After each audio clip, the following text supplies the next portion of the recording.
दोस्तों एक बार फिर आपका स्वागत है हमारे YouTube चैनल पे।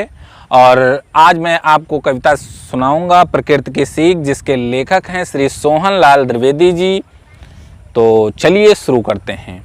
पर्वत कहता शीश उठाकर तुम भी ऊंचे बन जाओ, सागर कहता है लहरा कर मन में गहराई लाओ।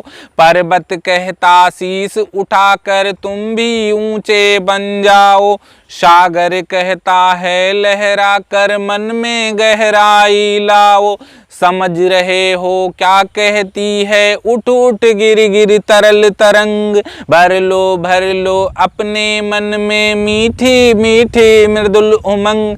पृथ्वी कहती धैर्य न छोड़ो, पृथ्वी कहती धैर्य न छोड़ो, कितना ही हो सिर पे भार। नभ कहता है फैलो इतना, ढक लो तुम सारा संसार, ढक लो तुम सारा संसार।